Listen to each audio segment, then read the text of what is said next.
Big breaking చూస్తున్నాం. Congress senior లీడర్లు సోనియా గాంధీ, రాహుల్ గాంధీలకు ఎన్ఫోర్స్మెంట్ డైరెక్టరేట్ బిగ్ షాక్ ఇచ్చింది. నేషనల్ హెరాల్డ్ కేసులో అసోసియేట్ జనరల్ ఆస్తులను ఈడీ స్వాధీనం చేసుకోవాలని నిర్ణయం తీసుకుంది. 661 కోట్ల రూపాయల ఆస్తుల స్వాధీనానికి ఈడీ రంగం సిద్ధం చేసింది.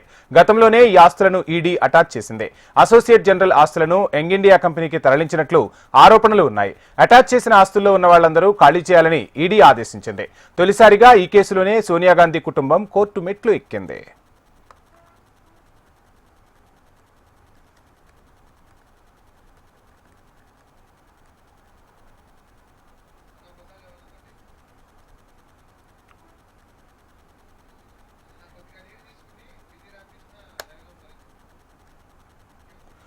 కాంగ్రెస్ సీనియర్ లీడర్లు సోనియా గాంధీ, రాహుల్ గాంధీలకు ఎన్ఫోర్స్మెంట్ డైరెక్టరేట్ షాక్ ఇచ్చింది. నేషనల్ హెరాల్డ్ కేసులో అసోసియేట్ జనరల్ ఆస్తులను ఈడీ స్వాధీనం చేసుకోవాలని నిర్ణయం తీసుకున్నట్టుగా తెలుస్తోంది. ఇక ఇదే అంశానికి సంబంధించిన ఫుల్ డీటెయిల్స్ మా ఢిల్లీ ప్రతినిధి రామకృష్ణ అందిస్తారు.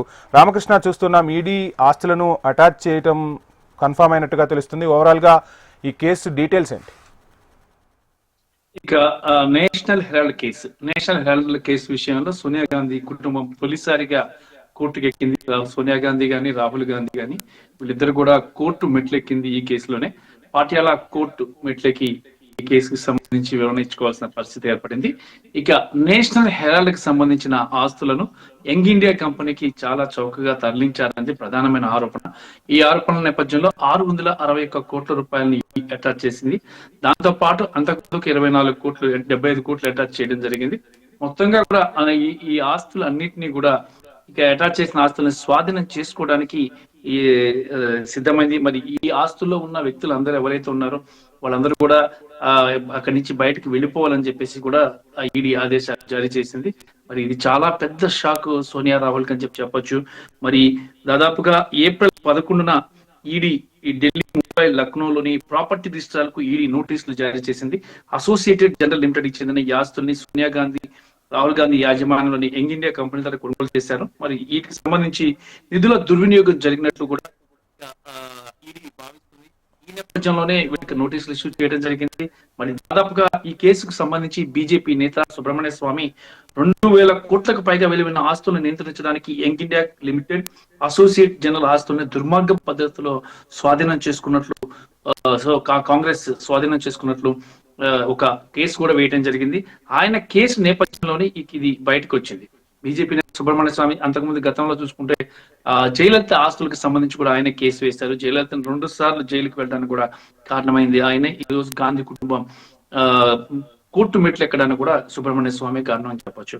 ఇక దీంతో కాంగ్రెస్ నియంత్రణలో ఉన్నటువంటి అసోసియేటెడ్ జనరల్ కి మనీ లాండరింగ్ చేసిందని చెప్పేసి దాదాపుగా 661 కోట్ల విలువైన ఆస్తులను ఎన్ఫోర్స్మెంట్ డైరెక్టరేట్ స్వాధీనం చేసుకోవడానికి నోటీసులు జారీ చేసింది. మరి ఢిల్లీలోని ఐటీఓలో ఉన్న హెరాల్డ్ హౌస్, ముంబైలోని బాంద్రా ప్రాంతంలో ఉన్నటువంటి ఆస్తిని, అలాగే లక్నోలోని విశ్వేశ్వరనాథ్ రోడ్ లోని ఏజేఎల్ భవనాన్ని ఖాళీ చేయాలని చెప్పేసి కూడా నోటీసులు ఇష్యూ చేయడం జరిగింది. మరి దాదాపుగా పిఎంఎల్ఏ చట్టం, prevention of money laundering act చట్టం సబ్సెక్షన్ 8 రూల్ 5 సబ్సెక్షన్ 1 కింద ఆస్తుల్ని స్వాధీనం చేసుకుంటున్నామంటూ కూడా ఈడీ చాలా పెద్ద షాక్ ఇచ్చింది కాంగ్రెస్ పార్టీకి. ఈడీ ప్రకారం అటాచ్ చేయబడిన ఆస్తులు, ఏజేఎల్ ఆస్తులు దాదాపుగా 988 కోట్లు ఉంటాయి. మరి ఈ నేరంలో మనీ లాండరింగ్ చేసినట్లు దర్యాప్తు ఆధారాలు ఉన్నాయని చెప్పేసి కూడా ఈడీ వెల్లడించింది. ఇక యంగ్ ఇండియా ప్రైవేట్ లిమిటెడ్ లో కాంగ్రెస్ నాయకులు సోనియా గాంధీ, రాహుల్ గాంధీకి మేజర్ వాటాలు ఉన్నాయి. వీరికి ఒక్కొక్కరికి 38% వాటాలు ఉన్నాయి. ఈ నేపథ్యంలో భారీ షాక్ అని చెప్పాలా. ఇంత పెద్ద ఆస్తులన్నింటినీ కూడా ఒక్కసారిగా ఈడీ అటాచ్ చేయడం, వాటిని స్వాధీనం చేసుకోవడం, నోటీసులు ఇవ్వడం అనేది చాలా పెద్ద విషయం. మరి కాంగ్రెస్ ఈ అంశం మీద ఎలా స్పందిస్తుందో వేచి చూడాల్సిందే. Thank you Ramakrishna.